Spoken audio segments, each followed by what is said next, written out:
क्या आप जानते हैं कि छत्तीसगढ़ में अब हर जिले में होल्डिंग सेंटर बनाए जाएंगे? जी हाँ, ये वो जगह है जहां अवैध रूप से रह रहे विदेशी नागरिकों जैसे बांग्लादेशी या रोहिंग्या को रखा जाएगा। लेकिन सवाल ये है, ये होल्डिंग सेंटर है क्या? इनका मकसद क्या है और क्या ये वाकई देश की सुरक्षा के लिए ज़रूरी है? आज के वीडियो में हम आपको बताएंगे पूरी सच्चाई सरकारी दस्तावेजों और गाइडलाइंस के आधार पर। तो चलिए शुरू करते हैं। नमस्कार, मैं हूं चंद्रशेखर और आप देख रहे हैं नव प्रदेश टीवी। भारत की सीमाएं सुरक्षित रखना और देश में अवैध घुसपैठ को रोकना आज की सबसे बड़ी चुनौतियों में से एक है, खासकर छत्तीसगढ़ जैसे राज्य में जहां अब सरकार ने सख्त कदम उठाने शुरू कर दिए हैं। हाल ही में गृह विभाग ने हर जिले में होल्डिंग सेंटर बनाने का ऐलान किया है। ये सेंटर उन लोगों के लिए है जो बिना वैध दस्तावेजों के भारत में रह रहे हैं।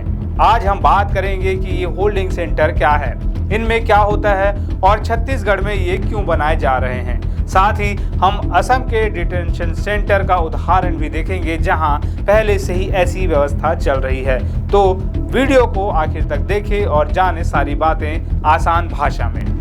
सबसे पहले समझते हैं कि होल्डिंग सेंटर होता क्या है। आसान शब्दों में कहें तो होल्डिंग सेंटर एक ऐसी जगह है जहां उन विदेशी नागरिकों को अस्थायी रूप से रखा जाता है जो भारत में अवैध तरीके से रह रहे हैं, जैसे कि बांग्लादेशी, पाकिस्तानी या रोहिंग्या।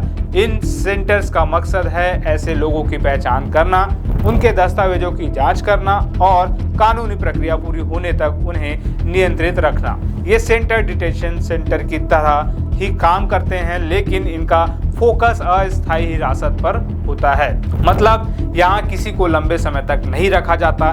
जांच पूरी होने के बाद अगर व्यक्ति अवैध पाया जाता है तो उसे डिपोर्ट यानी उसके देश वापस भेज दिया जाता है। छत्तीसगढ़ में इन सेंटर्स को हर जिले में बनाया जा रहा है। गृह विभाग की गाइडलाइन के मुताबिक पकड़े गए घुसपैठियों को इन सेंटर्स में 30 दिनों तक रखा जाएगा। इस दौरान उनकी नागरिकता, पासपोर्ट और अन्य दस्तावेजों की जांच होगी। अगर कोई बिना वैध वीजा या पासपोर्ट के पकड़ा जाता है तो उसकी डिपोर्टेशन प्रक्रिया शुरू हो जाएगी। यह सेंटर कोई जेल नहीं है, लेकिन यहाँ सख्त नियम है। मसलन यहाँ इंटरनेट जैसी सुविधाएं नहीं दी जाती। साथ ही हर संदिग्ध का बायोमेट्रिक डेटा और उंगलियों के निशान और फोटो गृह मंत्रालय के विदेशी पहचान पोर्टल पर दर्ज किया जाता है। अब सवाल ये है कि छत्तीसगढ़ में ही ये सेंटर क्यों बनाए जा रहे हैं। दरअसल हाल के सालों में छत्तीसगढ़ में अवैध घुसपैठ की कई घटनाएं सामने आई है। गृह विभाग के मुताबिक अभी तक 4 बांग्लादेशी नागरिकों की पहचान की जा चुकी है, 3 रायपुर में और 1 भिलाई में। ये लोग बिना वैध दस्तावेजों के यहाँ रह रहे थे और अभी जेल में हैं। लेकिन ये तो सिर्फ शुरुआत है। सरकार का मानना है कि ऐसे और भी लोग हो सकते हैं जो अवैध रूप से राज्य में रह रहे हों। इसलिए हर जिले में होल्डिंग सेंटर बनाकर सरकार एक सिस्टमैटिक तरीके से इनकी पहचान और डिपोर्टेशन करना चाहती है। गृह विभाग ने इसके लिए सख्त गाइडलाइन जारी की है। मसलन जिले के कलेक्टर और एसपी को इन गाइडलाइन का पालन करना होगा। हर महीने की 5 तारीख को घुसपैठियों पर की गई कार्रवाई का ब्यौरा गृह विभाग और पुलिस मुख्यालय को भेजना होगा। विदेश मंत्रालय को भी सारी रिपोर्ट्स दी जाएगी।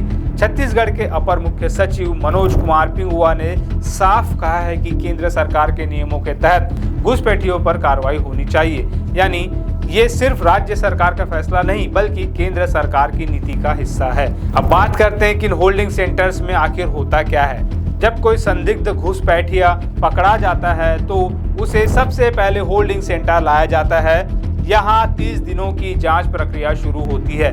इस दौरान पुलिस और जिला प्रशासन उस व्यक्ति के मूल देश से उसकी जानकारी सत्यापित करते हैं। अगर व्यक्ति बांग्लादेश या रोहिंग्या पाया जाता है तो उसका बायोमेट्रिक डेटा गृह मंत्रालय के पोर्टल पर अपलोड किया जाता है। जहां इंटरनेट नहीं है वहां ऑफलाइन तरीके से ये प्रक्रिया पूरी की जाती है।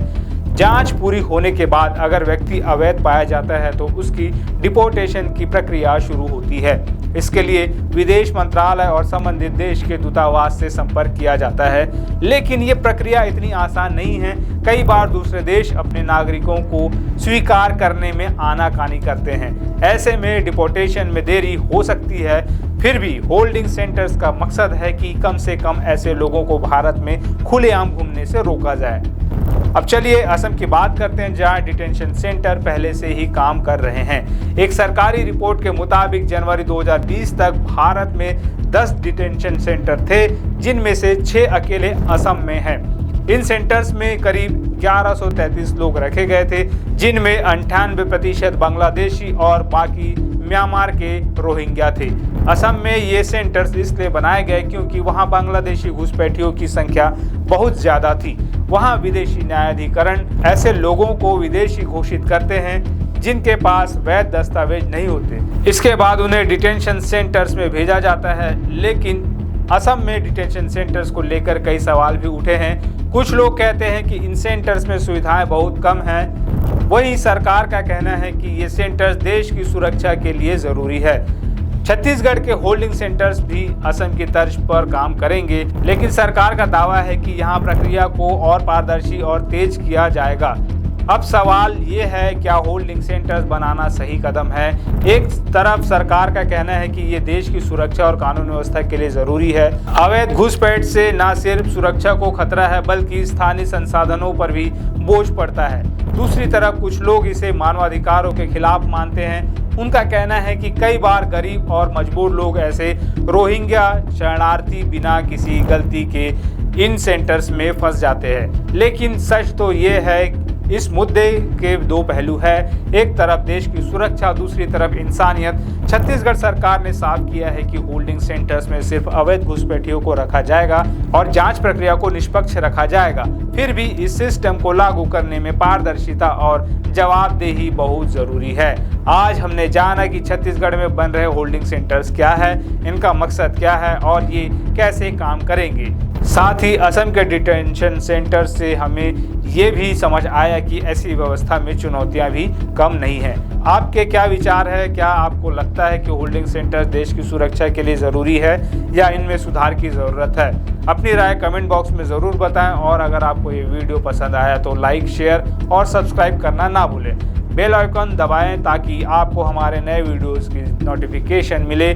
मिलते हैं अगले वीडियो में, तब तक के लिए नमस्कार।